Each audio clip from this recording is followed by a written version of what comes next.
तोहे मोहे नाते अनेक मानिए जो भावे। संबंध एक ऐसी वस्तु है और ठाकुर जी के साथ आप कितने भी संबंध बना सकते हो। बस भाव ऐसा रखिए कि जब एक को मित्र के रूप में देखा तो वो स्वरूप मित्रवती रहे। जैसे श्री राधा रमन लाल जी को आप अपना सखा मानते हो तो फिर वो सखा ही है, पर राधा वल्लभ जी का दर्शन करने गए तो उनके प्रति गुरु की भावना आ गई तो वो गुरु हैं। ऐसे ही बिहारी जी का दर्शन करने गए, उनके प्रति प्रियतम की भावना आ गई तो वो प्रियतम है। तो राधा रमन जी हैं सब कृष्ण ही, पर सबके साथ आपके संबंध है। राधा रमन जी सखा हैं, राधा वल्लभ जी गुरु हैं, बिहारी जी आपके प्रियतम हैं।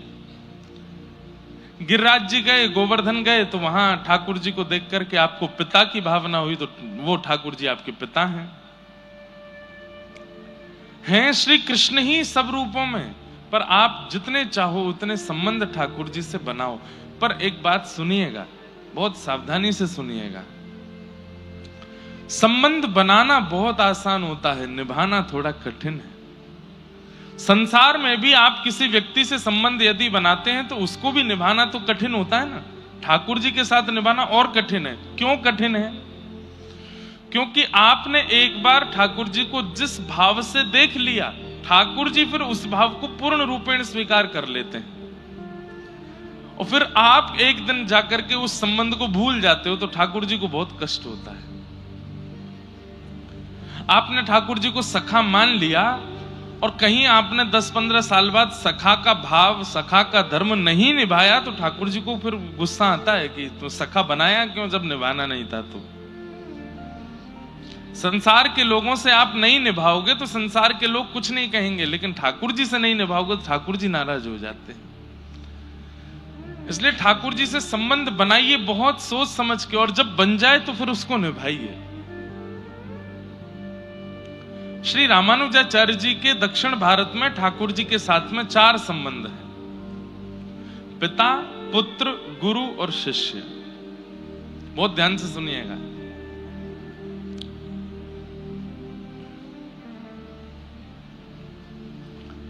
श्रीरंगम तमिलनाडु में तिरुचिरापल्ली के पास में, तिरुचि के पास में, कावेरी नदी के दूसरे तट पर श्रीरंगम भगवान का मधुर स्थान है। आपने दर्शन किए होंगे। वहां पर ठाकुर जी रंगनाथ हैं। शेष शैया पर पौड़े हुए हैं ठाकुर जी, पौड़ानाथ। अच्छा, 2 दर्शन हैं ठाकुर जी के, एक श्रीरंगम में और एक पद्मनाभ स्वामी जी के। दोनों में अंतर क्या है? श्री रंगनाथ भगवान जो हैं वो पौड़े हैं भुजा की टेक लगा करके, और पद्मनाभ स्वामी जो हैं वो सीधे पौड़े हैं और भुजा रखी है शिव जी के, शिवलिंग के ऊपर। बहुत सुंदर दर्शन है। दक्षिण भारतीयों के पास में एक बहुत सुंदर एक ये निधि है आप लोगों की कि यहाँ पर ऐसे ऐसे दिव्य देश हैं। और श्री रंगनाथ भगवान जो श्रीरंगम में विराजमान हैं, ये राम जी के इष्ट हैं। ये अयोध्या से आए हैं ठाकुर जी यहाँ पर। देवताओं के सेव्य ठाकुर जी थे रंगनाथ भगवान। सब लोग ध्यान से सुनिए। देवता इनकी पूजा करते थे। तब दशरथ जी ने किसी देवासुर संग्राम में देवताओं का साथ दिया तो देवताओं ने प्रशंसा करके कहा, दशरथ जी आप चाहो तो कुछ मांग लीजिए। तो दशरथ जी ने कहा, देना चाहते हैं तो एक ही वस्तु दीजिए। बोले, क्या? आपके सेव्य ठाकुर जी हमको दे दो। तब श्री रंगनाथ भगवान देवताओं ने दशरथ जी को दिए और वही अयोध्या में विराजमान हो गए। जब लंका पर विजय करके, रावण के ऊपर विजय करके राम जी वापस लौट करके गए तो विभीषण जी जब राज्याभिषेक में आए तो भगवान विभीषण से प्रसन्न होकर बोले, विभीषण कुछ मांगो, क्या चाहिए? तब विभीषण जी बोले, प्रभु आप अयोध्या में राज्याभिषेक करवा लिए, अब आप लंका में आके भी राज्याभिषेक करवा लो, वहां मुख्य अपना गद्दी विराजमान करो, लंका के अधिपति आप ही रहो। ठाकुर जी बोले, हम अयोध्या छोड़ करके तो नहीं जाएंगे।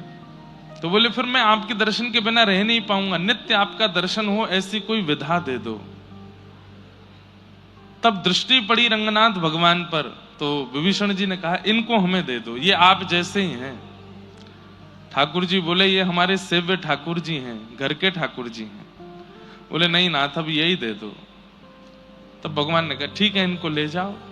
रंगनाथ भगवान को लेकर के जैसे विभीषण दक्षिण लंका में जा रहा था, किसी समय कावेरी मैया को भगवान ने वरदान दिया था कि हम गंगा के तट पर विराज गए, यमुना के तट पर विराज गए, सरजू जी के तट पे आ गए। कावेरी ने कहा मेरे तट पर कब आओगे? तब भगवान ने कहा एक समय आएगा हम तुम्हारे तट पर आएंगे।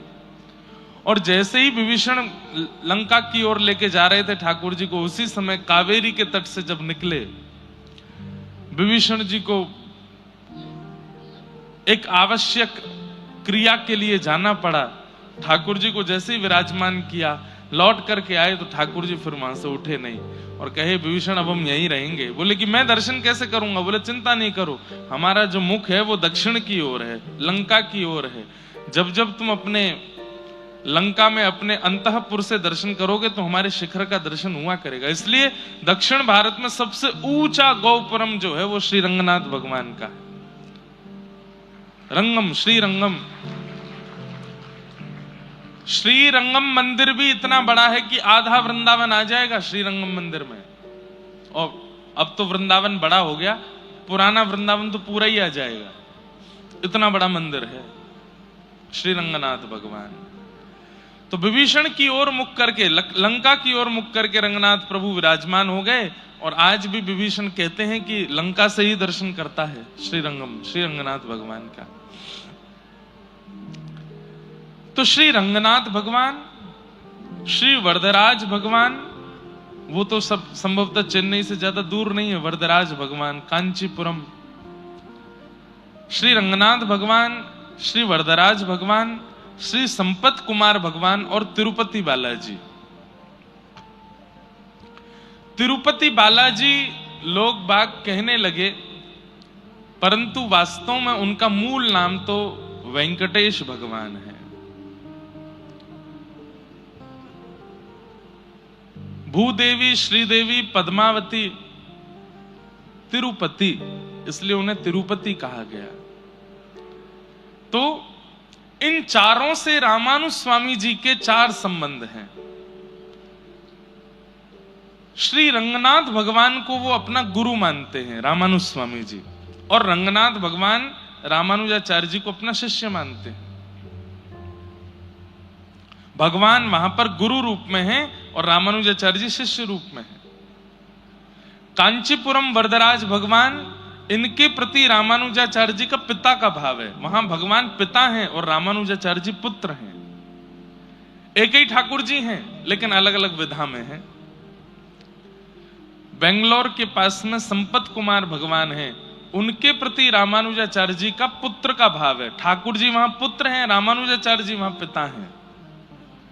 और श्री तिरुपति बालाजी शिष्य हैं और रामानुजाचार्य जी वहां गुरु हैं।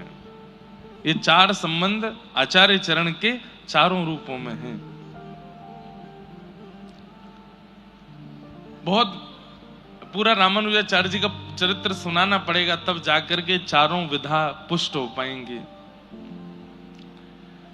ऐसी घटना हुई कि यामुनाचार्य जी विराजमान होते थे श्री रंगम में और श्री रामानुजाचार्य जी विराजते थे कांचीपुरम में। तो रामानुजाचार्य जी के मन में बड़ी प्रबल इच्छा हुई कि मैं दीक्षा ग्रहण करूंगा यामुनाचार्य जी से श्रीरंगम जाकर के। रामानुजाचार्य जी पूरी तैयारी कर चुके हैं कि मैं श्रीरंगम जाऊंगा, यामुनाचार्य जी से दीक्षा लूंगा। लेकिन ठाकुर जी को चिंता हो गई। ठाकुर जी मन में विचार किए, अगर रामानुजाचार्य और यामुनाचार्य ये दोनों मिल गए तो दोनों मिलकर के ऐसी भक्ति की पताका फहराएंगे कि कलयुग को इसी वक्त विश्राम होना पड़ेगा। सारे जनमानस, पूरी पृथ्वी का कल्याण हो जाएगा, सब वैकुंठ पहुंच जाएंगे। अगर रामानुजाचार्य जी यामुनाचार्य जी मिल गए तो पूरी पृथ्वी को वैकुंठ पहुंचा देंगे, एक भी जनमानस नहीं बचेगा पृथ्वी पर। तो फिर पृथ्वी चलेगी कैसे? सोचिए, ठाकुर जी को केवल राक्षसों की चिंता नहीं होती है, दुष्टों की चिंता नहीं होती, कभी कभी ये भी चिंता होती है ठाकुर जी की भक्त ज्यादा मिल गए तो इतना कल्याण हो जाएगा, पृथ्वी चलेगी कैसे। यामुनाचार्य जी ने जाकर के ठाकुर जी से कहा, मैं रामानुजाचार्य जी को बुलाना चाहता हूं, आज्ञा दें, मैं कब उनको बुला लूं। बोले 7 दिन में बुलाओ। यामुनाचार्य जी ने अपने शिष्य को कांचीपुरम भेजा, 4 दिन उसको पहुंचने में लगे। ठाकुर जी ने 7 दिन इसलिए बताए कि भाई 4 दिन जाने में लगेंगे, 4 दिन आने में लगेंगे। 8वें दिन जब रामानुजाचार्य जी यहां आएंगे तब तक यामुनाचार्य जी भगवत धाम जा चुके होंगे, इन दोनों का मिलन नहीं हो पाएगा। यामुनाचार्य जी ने अपने किसी शिष्य को भेजा, जाओ रामानुजाचार्य जी को लेके आओ कांचीपुरम से। तो पहुंचने में तो 4 दिन लगे, लेकिन रामानुजाचार्य जी इतने उत्सुक थे यामुनाचार्य जी से मिलने के लिए कि लौट के आने में उन्होंने 3 ही दिन लगाए, 4 दिन नहीं लगाए। तो ठाकुर जी इतने घबरा गए, बोले ये दोनों मिले ही जाएंगे। 7वां दिन का अंतिम क्षण चल रहा था और उसी समय रामानुजाचार्य जी श्रीरंगम पहुंच गए। और जैसे ही पहुंचे हैं, अंतिम क्षण विश्राम होते ही 8वां दिन प्रारंभ हुआ और श्री यामुनाचार्य जी भगवत धाम प्रस्थान कर गए। दर्शन नहीं हो पाए रामानुजाचार्य जी। इतना रोए रामानुजाचार्य जी कि मैं जिन गुरु के लिए तड़प रहा था उनके अंतिम दर्शन हो रहे हैं मुझे, उनका साक्षात्कार नहीं कर पाया मैं। तब ऐसा कहते हैं कि यामुनाचार्य जी की जब पधारे तो उनकी हाथ ऐसा था, 3 उंगली उन्होंने बंद कर ली अपनी, उन 3 उंगलियों से 3 आज्ञा की उन्होंने, मानो रामानुजाचार्य जी को।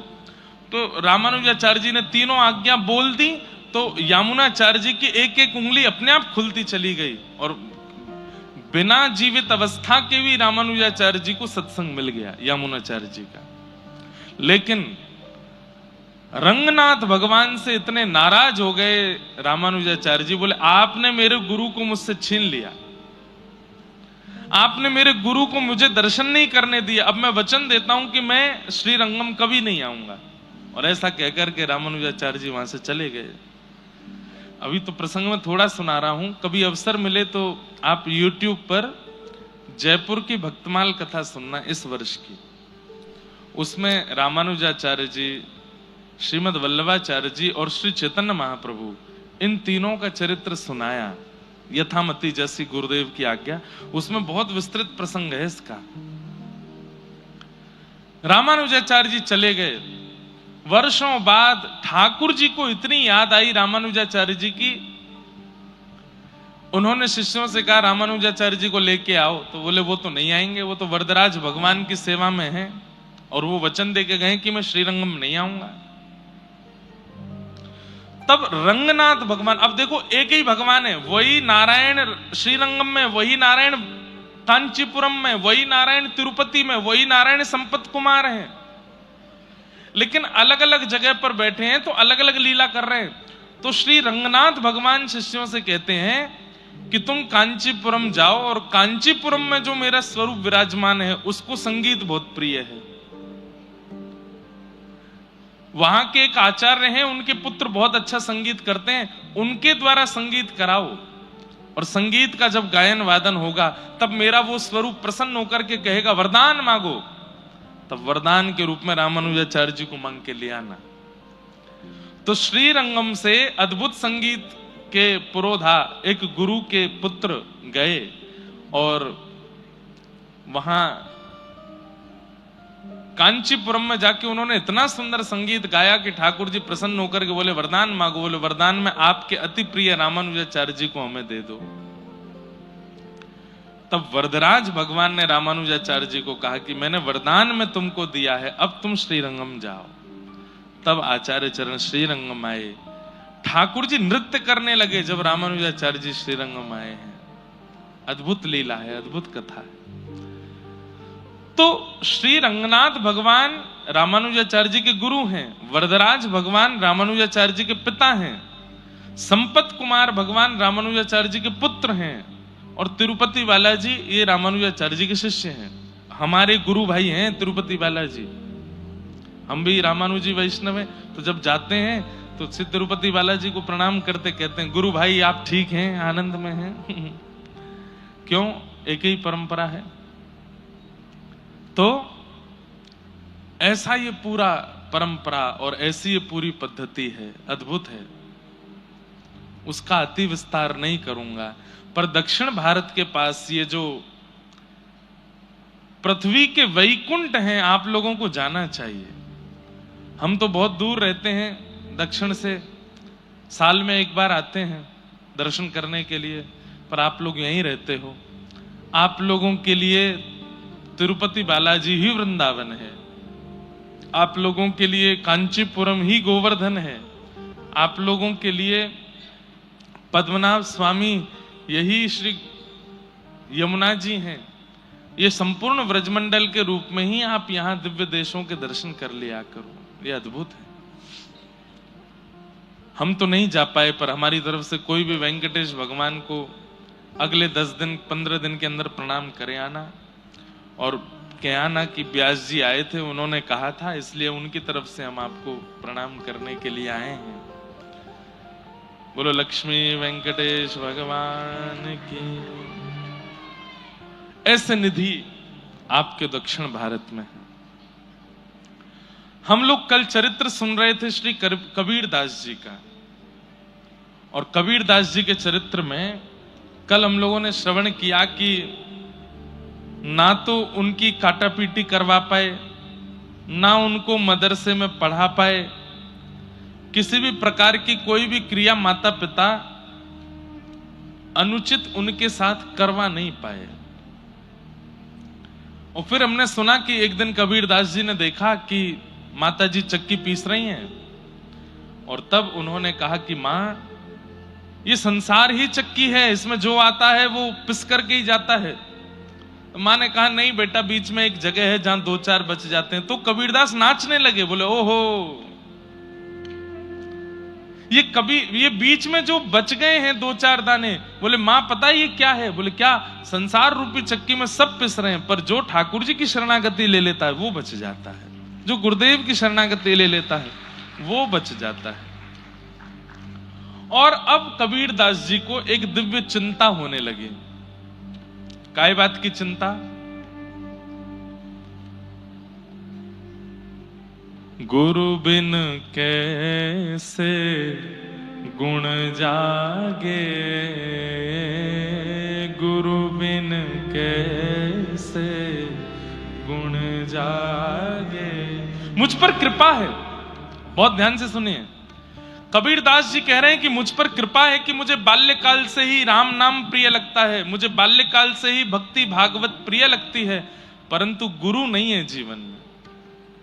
मेरे जीवन में एक गुरु तो होने चाहिए, जिन गुरु के आश्रय में रह करके, जिन गुरु की सन्निधि में जाकर के मैं ठाकुर जी की भक्ति को सहजता से प्राप्त कर सकूं। ऐसे गुरु मेरे जीवन में होने चाहिए। क्या करूं? तो गुरु की खोज में रोने लगे। अब मैं छोटा बालक हूं, मैं कहां ढूंढने जाऊंगा गुरु कहां है?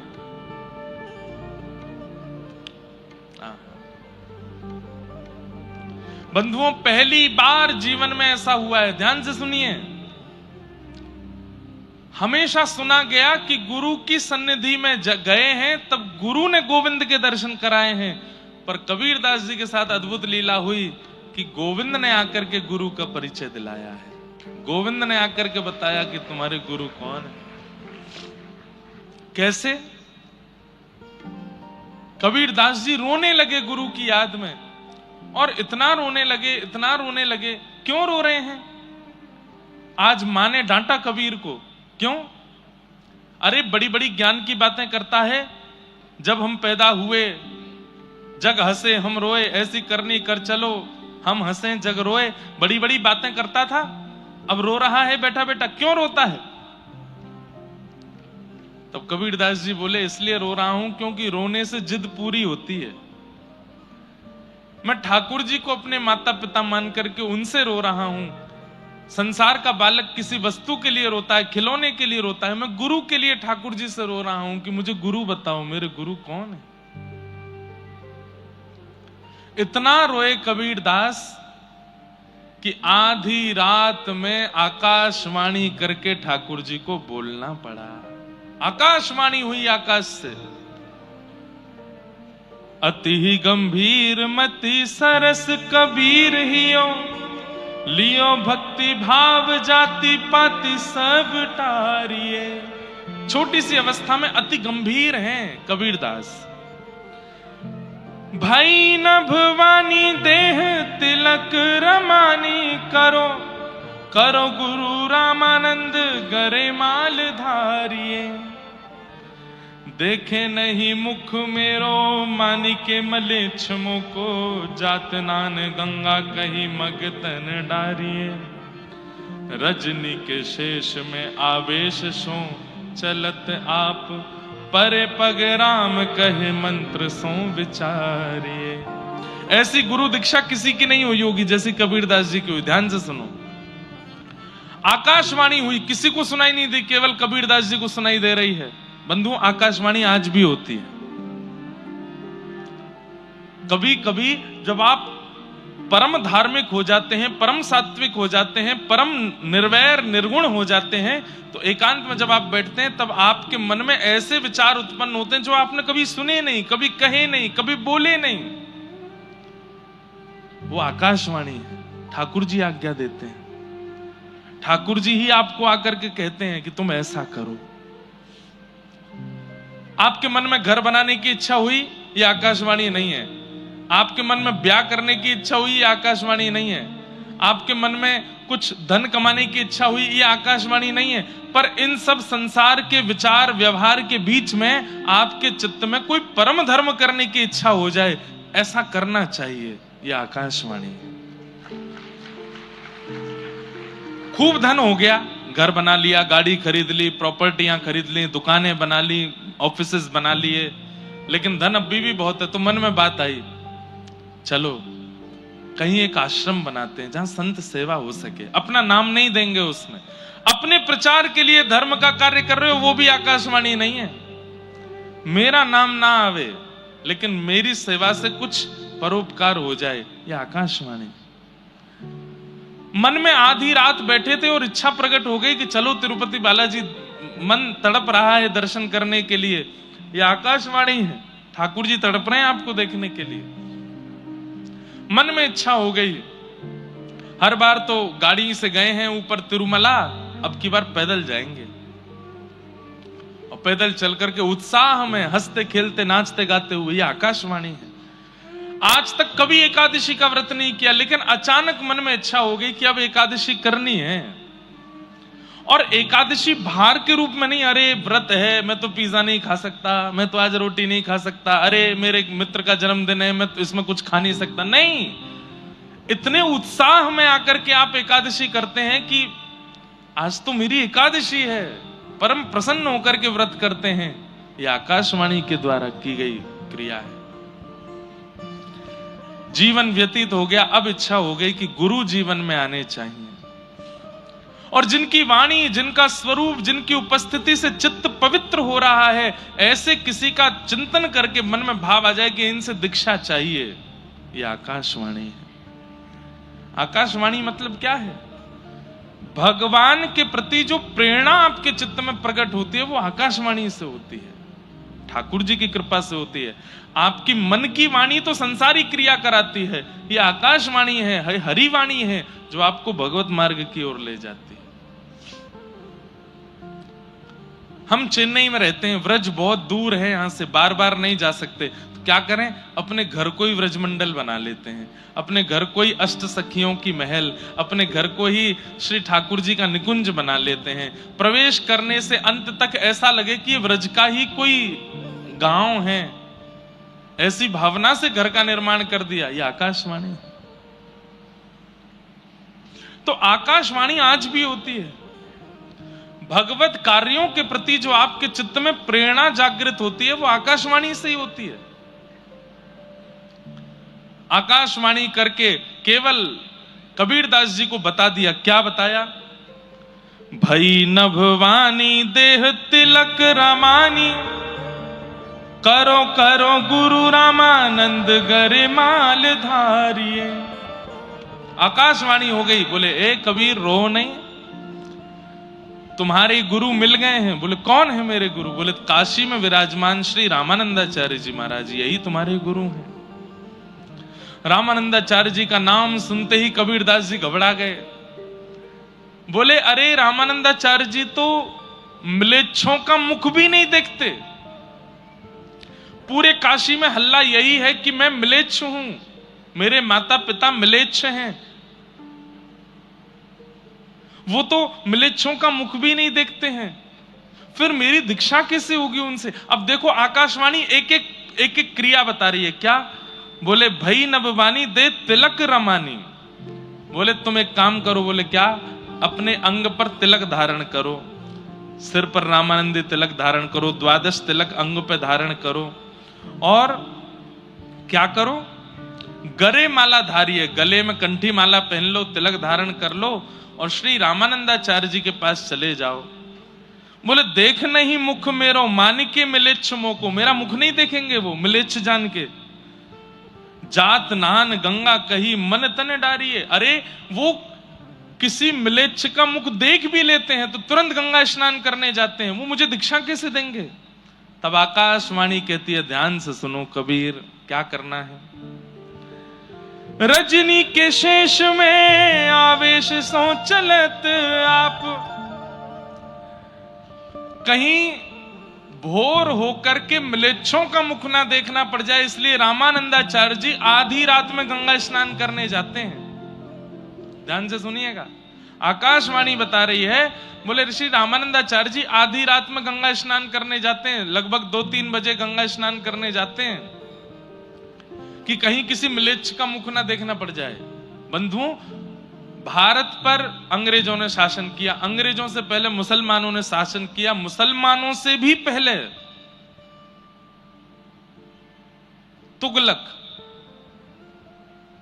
तुगलकों ने शासन किया भारत के ऊपर। आज हम लोगों की जो स्थिति इतनी, चाहे इकोनॉमी के रूप में हो, चाहे हमारे व्यवहार के रूप में हो, चाहे आज अब तो भारत ग्रोइंग कंट्री बनता जा रहा है दिन ब दिन, पर हमारी इतनी बुरी स्थिति की किसने? शासन इतना किया है भारत के ऊपर, ऐसे ऐसे आक्रांताओं ने।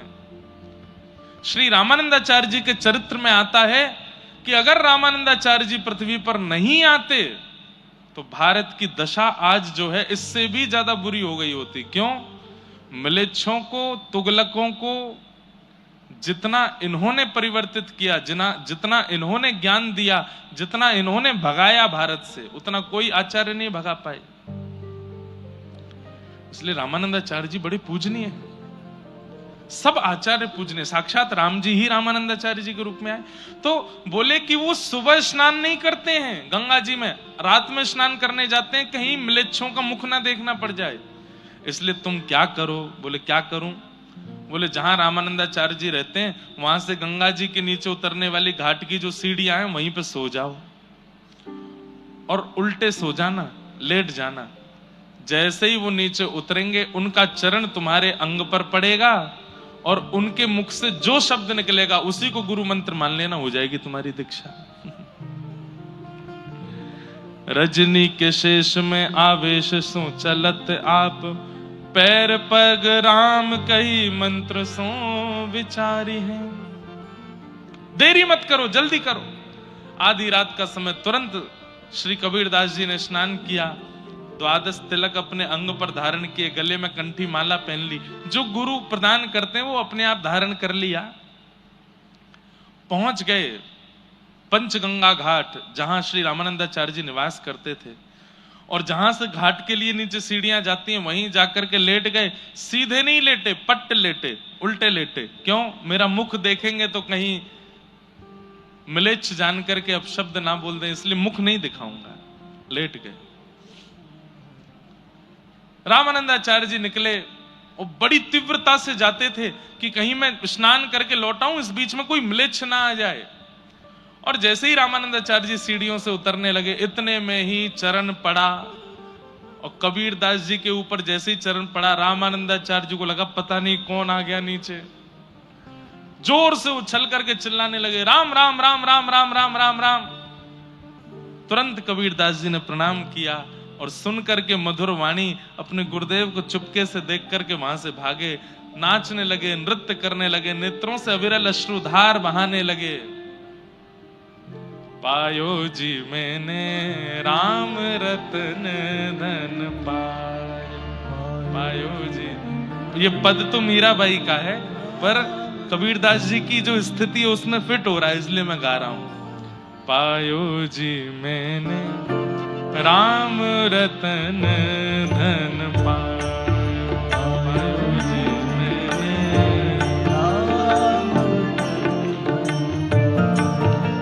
पायो जी मैंने राम रतन धन पायो जी मैंने। अब तो राम राम राम राम राम राम कहते कहते पूरे काशी में भ्रमण कर रहे हैं, नेत्रों से अविरल अश्रुधार। मेरे गुरुदेव मुझे प्राप्त हो गए, राम नाम दे दिया है मुझे। अभी तक अच्छा एक घटना और याद आई। कबीरदास जी अपने घर पहुंचे तो घर पहुंच करके राम राम राम राम चिल्ला रहे थे। मां ने पूछा, ए कबीर, तू इतने दिन से राम राम कहता है, लेकिन आज तेरे राम नाम स्वर में कुछ विलक्षणता क्यों लग रही है? तू रोज राम राम बोलता है, पर आज तेरा राम जब मुख से निकलता है तो तेरे आंखों से इतने आंसू क्यों आ रहे हैं? ये कंठ में इतने करुण भाव क्यों हैं? बोले, मां, मैं जलेबी बना रहा था, पर जलेबी बनानी जिनको आती है वो समझ जाएंगे। उसको केवल तल रहा था, लेकिन पाकर के देखता था तो जलेबी तो है, तली हुई तो है, फूली हुई तो है, पर उसमें रस नहीं था, क्योंकि चाशनी में नहीं डाली थी। ये चाशनी कौन है? बोले, कृष्ण नाम, राम नाम, ये सब जलेबियां हैं। हम बिना गुरु के जब इसका उच्चारण करते हैं तो समझो वो तली भुनी तो है, लेकिन जब गुरु हमारे कान में मंत्र बोल देते हैं तो मानो जैसे उस नाम में चाशनी घुल जाती है, उसमें स्वाद आ जाता है। आज गुरुदेव ने नाम सुना दिया है तो अब राम नाम चाशनी बन गई है। मां, अब जितनी बार उच्चारण कर रहा हूं उतनी बार धनुर्धारी राघवेंद्र सरकार मेरे सामने प्रकट हो रहे हैं। मां, मैं क्या बताऊं?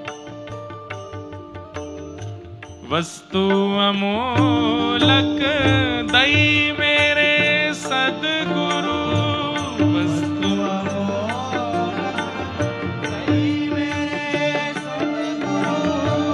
वस्तु अमोलक दई मेरे सदगुरु,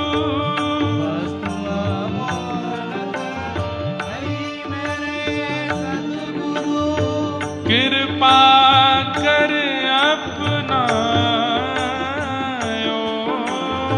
कृपा पायो जी मैंने राम रतन धन पायो, पायो जी मैंने पायो जी मैंने राम रतन धन पायो, पायो जी मैंने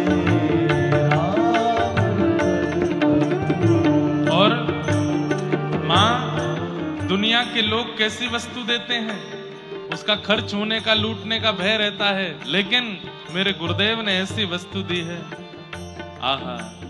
खर्च न खूटे, चोर न लूटे, खर्च न खूटे, चोर न लूटे, खर्च न खूटे, चोर न लूटे, खर्च न खूटे, चोर न लूटे।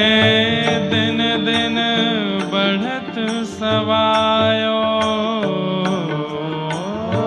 दिन दिन बढ़त सवायो। हे मीरा के प्रभु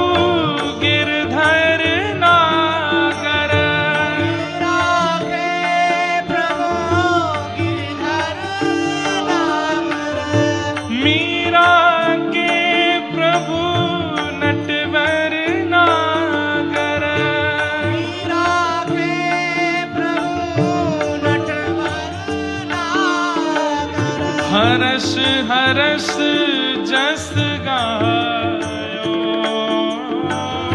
हरस हरस यस गायो। पायो जी मैंने राम रतन धन पायो, पायो जी मैंने राम हे पायो जी मैंने राम रतन धन पायो, पायो जी मैंने राम रतन वस्तु अमूलक दई मेरे सद्गुरु, वस्तु अमोलक दई मेरे सद्गुरु। वस्तु अमूलक दई मेरे सद्गुरु, वस्तु अमोलक दई मेरे सद्गुरु। कृपा कर अपनायो, कृपा पायो जी मैंने राम रतन धन पायो, पायो जी मैंने राम हे पायो जी मैंने राम रतन धन पायो,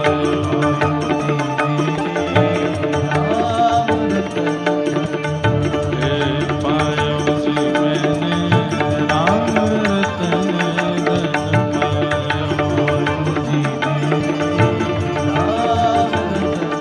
हे राम रतन धन पायो, राम रतन धन पायो।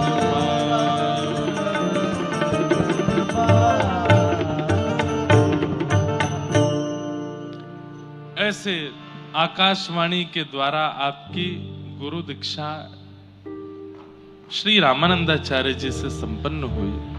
बंधुओं,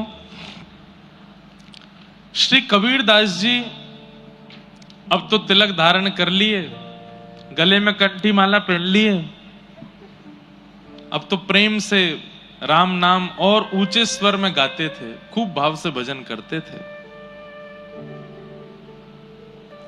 एक बार एक राजा, ये मुगल शासन के तुगलक राजा आदि, तुर्की के राजा आदि, ये सब लोग भारत में आते थे क्योंकि यहां बड़े बड़े सिद्ध संत रहते थे, और वो सिद्ध संत अपने भजन के प्रताप से करते तो वो भजन का प्रताप ही थे, लेकिन उनको इन लोगों को चमत्कार लगता था।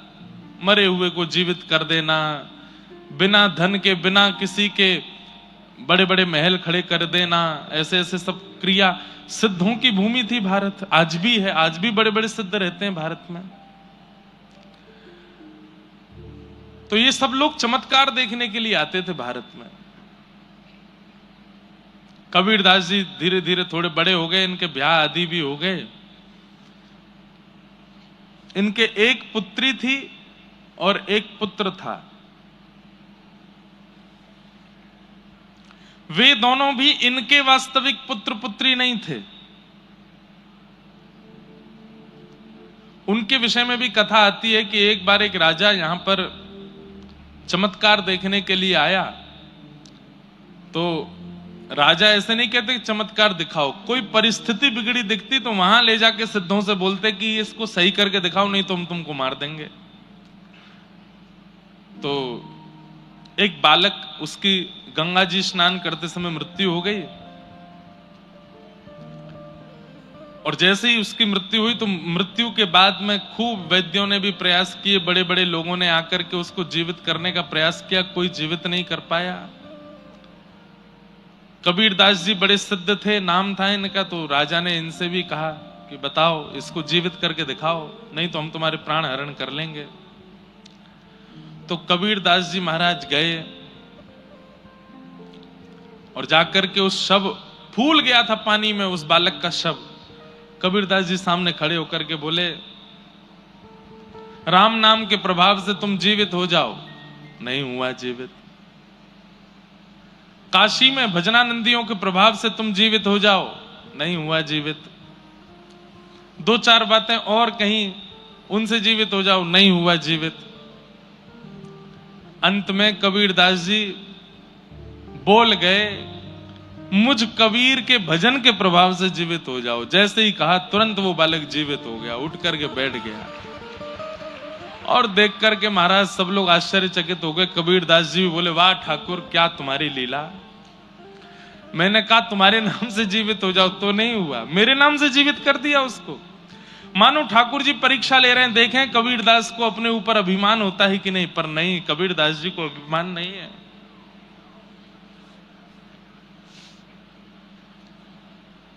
आहा,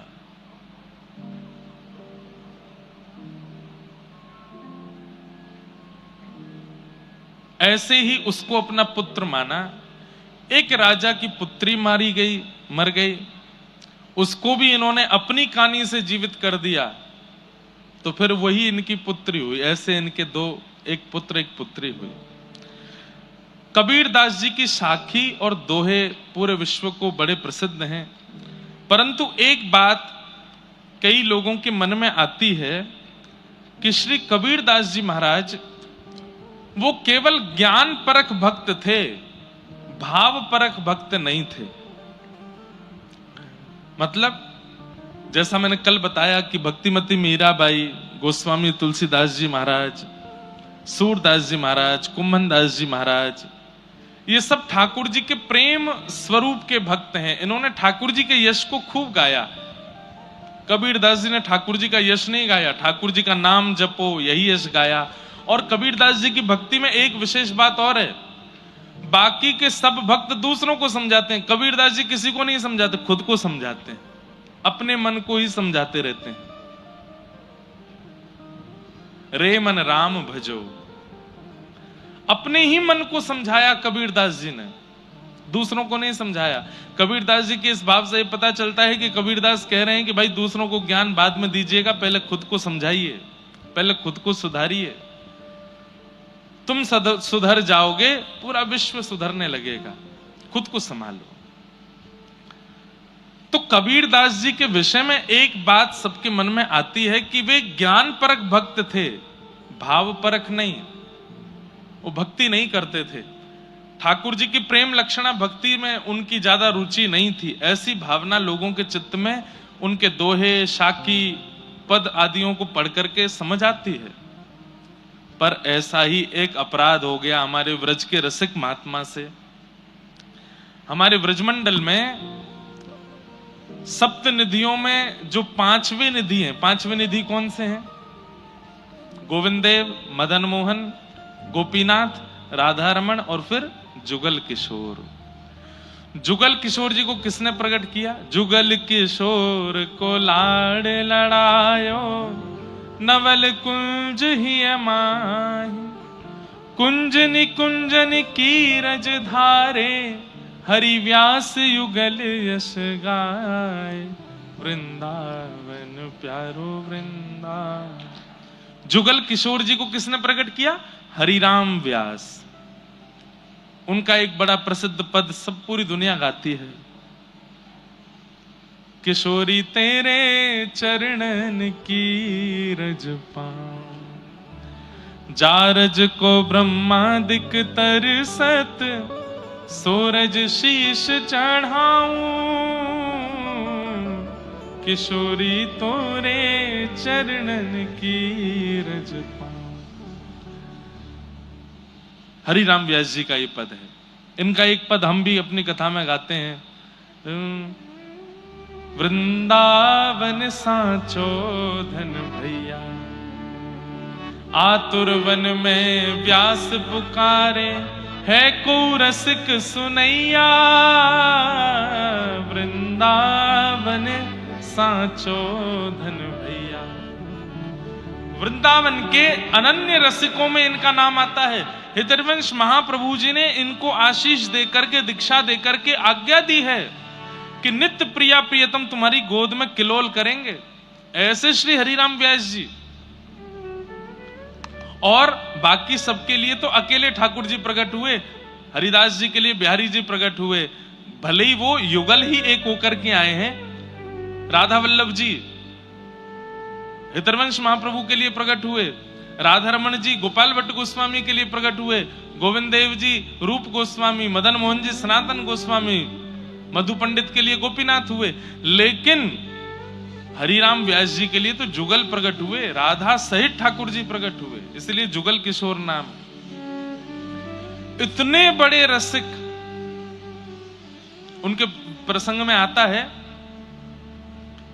एक बार ठाकुर जी की पाग बांध रहे थे, ठाकुर जी का श्रृंगार कर रहे थे, तो पाग बांधते बांधते ठाकुर जी कभी कभी खेलते हैं अपने श्रृंगारियाओं के साथ, जो ठाकुर जी की सेवा करते हैं उनके संग ठाकुर जी खूब खेलते हैं।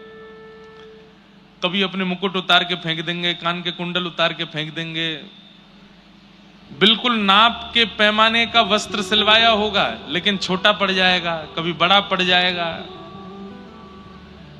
कई लोग शालिग्राम जी की सेवा करते हैं तो जब स्नान कराते हैं तो उछल के नीचे लुढ़क जाएंगे।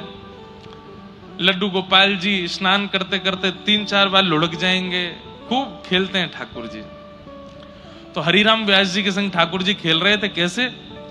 वो पाग बांधे और जैसे पाग बांध करके पाग के ऊपर सिरपेच लगाने के लिए नीचे सिरपेच उठावे, इतने में क्या देखें कि पाग ढीली हो गई, पूरी मुंह पे आ गई, नीचे गिर गई। 1 बार 2 बार 3 बार 4 बार 6-7 बार जब पाग बांध दी और बार बार खुलने लगी, तो हरिराम व्यास जी बोले ये पाग पहननी नहीं है, शायद इनको दूसरी लाता हूं। दूसरी पहनाई तो वो भी उतार दी। तीसरी पाग लाए और जब तीसरी पाग बांधी तो किसी ने बाहर से आवाज लगाई, बोले जल्दी दर्शन खोलो, इतने सारे दर्शनार्थी खड़े। तो हरिराम व्यास जी बोले जय जय, बहुत देर रह गई है, सुबह तक मैं पाग बांधवे में लगाऊं ना, जल्दी तैयार हो जाओ, बाहर सबन को दर्शन करने। पाग बांधी, ठाकुर जी ने अब की बार भी पाग उतार दी। तो इतना गुस्सा आया हरिराम व्यास जी को, वो उधरी हुई पाग ही छोड़ दी मुंह पे, बोले ऐसे खड़े रहो, अब ऐसे दर्शन दे दूंगा सबको। अरे सुबह से इतने लाड प्यार में आ गए हो, इतने ज्यादा जो है बिगड़ते जा रहे हो, इतने भाव से हम सेवा करते हैं और आपको बिल्कुल चैन नहीं पड़ता है, एक पाग नहीं बंधवा रहे हो, खड़े रहो ऐसे ही, नहीं बांधनी अब पाग, और ऐसे ही दर्शन करा दूंगा सबको। अपने पुत्र को बोल गए, भोग आदि पधरा करके दर्शन खोल देना, मैं जा रहा हूं। बोले पिताजी गुस्सा क्यों? बोले ये ऐसे ही काम है यहाँ के, छलिया के पूरे दिन यहाँ की सेवा करते रहे, एक पाग ना बंधवा रहो, गुस्सा करें। बाहर जाकर के हरिराम व्यास जी चुपचाप बैठ गए।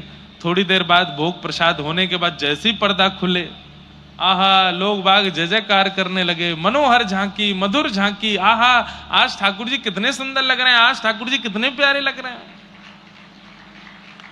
तो हरिराम व्यास जी बोले ये लोग मुझ पे व्यंग कस रहे हैं, ये लोग जरूर मेरे ऊपर व्यंग कस रहे हैं, टेढ़ी मेढ़ी पाग है, पाग पूरी खुल गई है, तो मुझ पे व्यंग मार रहे हैं कि देखो आज कितने बढ़िया ठाकुर जी सजे।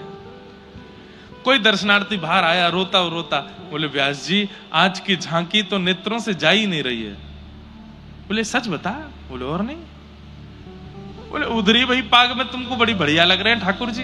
बोले उधरी वही पाग, आज ना तो मुख दिख रहा है, ना चरण दिख रहे हैं, ना हाथ दिख रहे हैं, आज तो दृष्टि पाग पे ही अटकी भैया, इतनी सुंदर पाग ठाकुर जी पहन के खड़े। भीतर जाकर के जैसे हरिराम व्यास जी ने देखा तो क्या पाया, आज इतनी सुंदर पाग और उस सुंदर पाग के ऊपर 10-15 मोर पंख ऐसे लटका करके ठाकुर जी ने इतनी सुंदर पाग। पुत्र को बुलाया, हरिराम व्यास जी बोले तूने बांधी पाग? बोले नहीं पिताजी, आप जैसी छोड़ गए थे वैसी थी, पता नहीं कैसे बांध ली। तुरंत हरिराम व्यास जी के नेत्र बंद हो गए और नेत्र बंद होते ही मन में झांकी प्रकट हुई, क्या कि जैसे ही ये, अरे सुनो तो बात, चेन्नई वारेन की जय हो, बात तो सुनो पूरी। मन में झांकी प्रकट हुई कि पाग बंधी कैसे, तो नेत्र बंद करके जब देखा तो क्या पाया कि मैं तो उधरी भाई पाग छोड़ के बाहर चलोगे और गुस्सा में। तब प्रिया जी, तब किशोरी जी आई और किशोरी जी ने आकर के देखी, हैं ऐसे बुरे बावड़े से बन के खड़े हो ठाकुर जी, ये पाग क्यों नहीं बांधी? बोले आज मोए आपके हाथन से बदवावे को मनो, या हमारे हरिराम व्यास को परेशान कर रहे हो, अब आप आए गई हो, अब आप ही बांधो। तो आज की पाग किशोरी जी ने बांधी है ठाकुर जी को, इसलिए इतनी सुंदर लग रही है। देख करके हरिराम व्यास जी झूमने लगे, नृत्य करने लगे। आहा, ऐसी हमारी किशोरी जी, ऐसी हमारी प्रिया जी। तो बंधुओं, कभी कभी ठाकुर जी बहुत परेशान करें श्रृंगार करावे में, तो श्रृंगार उनके अंग पे पधरा दो और किशोरी जी को ध्यान करो, हे लाडली जी ये आपसे ही श्रृंगार करावेंगे, आप ही आके श्रृंगार करो। और ऐसी भावना करके 10 मिनट बाद हाथ में इत्र लगा के, हे किशोरी जी आप ही हस्त कमल में आके विराजमान है जाओ। आप जैसे ही श्रृंगार करोगे ठाकुर जी देखना एक वस्तु भी नीचे नहीं गिरेंगे, तुरंत उस श्रृंगार को स्वीकार कर लेंगे, तुरंत स्वीकार। क्यों? अब आपने श्रृंगार नहीं किया, अब आपने किशोरी जी के भाव से श्रृंगार किया। तो कभी कभी ठाकुर जी श्रृंगार अगर धारण ना करें, किशोरी जी का स्मरण करके श्रृंगार धारण कराओ।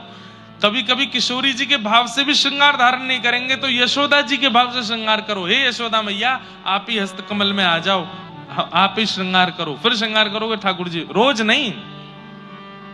जब बहुत ही परेशान करें ठाकुर जी, तब किशोरी जी या यशोदा जी के भाव से ठाकुर जी का श्रृंगार करो। रोज तो वो आपसे तैयार होना चाहते हैं, पर कभी कभी नहीं हूं मैं, तो किशोरी जी का स्मरण करो, तब यशोदा जी का स्मरण करो, ठाकुर जी को तैयार करो।